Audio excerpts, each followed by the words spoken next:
Hey guys, welcome to the next tutorial for ethical hacking and penetration testing via Kali Linux.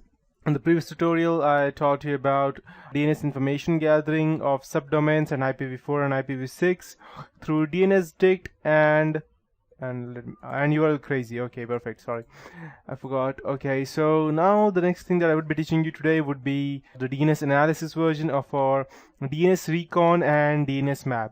So I would be first starting with DNSrecon because it's quite a bit easy than DNSMap. So DNSrecon, it's just a tool for enumeration, and it is again coded in Python, same thing as URL Crazy, and it enables to gather DNS oriented information on a given target. So sorry, not URL Crazy, it was Python is based along with the harvester. Perfect. So now in order for you to open DNSrecon, I'll just keep this terminal on this right hand side. Just go to Kali Linux, information gathering, DNS analysis, and DNSrecon. And as you can see, we have each and everything over here that we want, all the tags. The most important would be the -d, -r, and the dictionary file that we would be using. And if we are trying to filter out brute force, then we'll have to use -f as well. So there was a bug in Kali Linux some time ago that we were not able to just type DNS recon. We need to type DNS recon /py. But this tool that I would be using is bug free. The reason being that it has been updated in the recent version, and if you have the updated version, you don't have to worry about that. So this bug has been fixed by Kali Linux team on the new update. So the standard code enumeration is that we can go ahead and get the SOA record, name server, mail host, MX, IP ranges, and a lot of more that the company is using, what servers can send emails from as well. So I'll just go ahead and show you the DNSrecon version. RECON -T std -d google.com. In case you might be wondering what is -d and -t, as I told you, a few things are the most important. T is for the type and D is for the domain target. So with T is we have the standard type and the domain is google.com. So let's check. Perfect.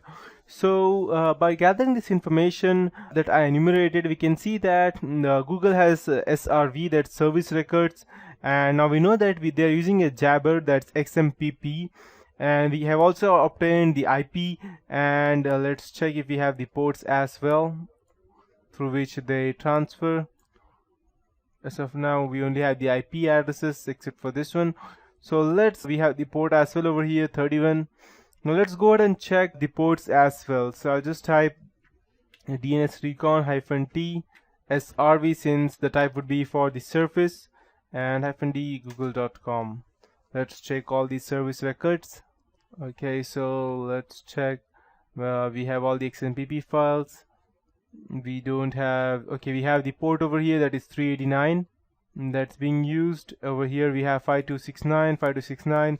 So we have all the information that we need. Even the IPv6 ports, we have it over here, so we don't need to probably worry about gathering any information from the outside. We can go ahead and gather all the information just by using this tool. So now there's one more thing that I would like to teach you, that would be the zone transfer. There is a security problem with DNS zone transfer, and it is that it can be used to decipher the topology of a company's network, specifically when a user is trying to perform a zone transfer. So what it does is that it sends a DNS query to a list of all DNS information like name servers or host names, MX and CNAME records, zone serial number, time to leave records, etc.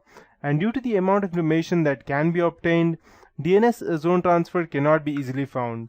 So I'll show you an example as to how we can go ahead and try to do that. DNS -t AXFR and DNSrecon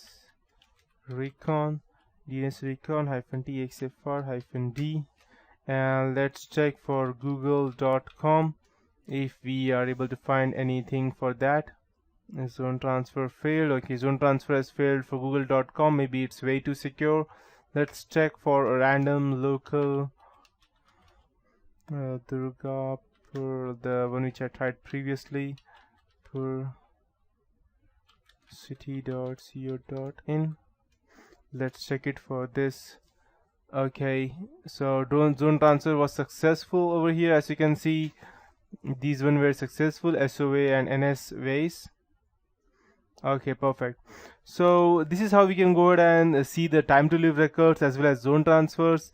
Now we have a top level enumeration as well, and what it does is that it shows the level domain name along with the IP addresses. So I'll just go ahead and type DNSrecon -t and TLD-D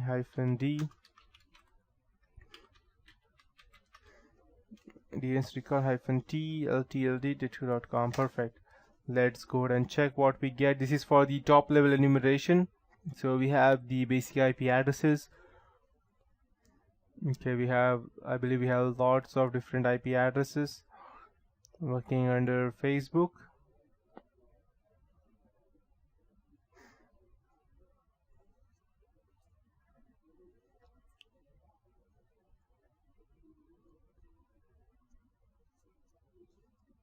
Okay, I believe we have lots of top level enumeration. I may need to quit this because I don't see it anywhere near soon.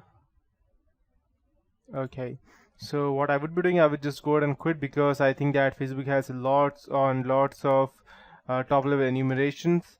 Let's check for google.com. If it runs, I will be able to show you how it looks like in the end.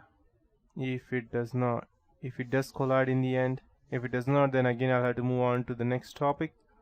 Okay, all the host and IP addresses of Google are again still active, I believe, so I won't be able to continue with that. So, but this is how you can go ahead and find out different IP addresses for that. Now let's go ahead and take a look at the reverse lookup as to how we can go ahead and also use the reverse lookup. And reverse DNS lookup is a determination of a domain name with the associated IP address. DNSrecon can perform a reverse lookup for PTR records, that's pointer records, against IPv4 and IPv6 address ranges. So I'll just quit this one by typing Ctrl-Z, and I'll go ahead and try to do a reverse lookup recon on that. And these would be, I would need to go ahead and insert two different IP addresses. So the IP address for Google would be 173.192.114.86 and 173.192.114.96. Okay, so check range provided is invalid. Okay, never mind. So if you had a valid range, then you would have gotten all the reverse DNS lookup information for the google.com as well. So to save all of these enumeration results, you need to go ahead and type DNSrecon-D. Let's say for google.com you want to save, I'll type XML-MR, and -D is used for denoting the domain.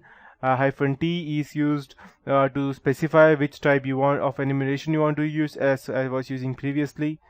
So in case I want to go ahead and save all this information inside a file, I can just go ahead and type this, and a file will be created over here in home named MR, and you can see all of these things. Perfect. I'll just close. So this is one way of using the DNSrecon. Now the next topic that I would like to teach you would be the DNS mapping version, which is quite different from the DNSrecon. But that would be it for this tutorial. I'll be teaching that in the next tutorial. So once you have understood all of these 3 to 4 things that I have taught you till now, DNS mapping would be quite easy, and yes, I'll be showing you how we can go ahead and brute force that as well. That's it for this tutorial.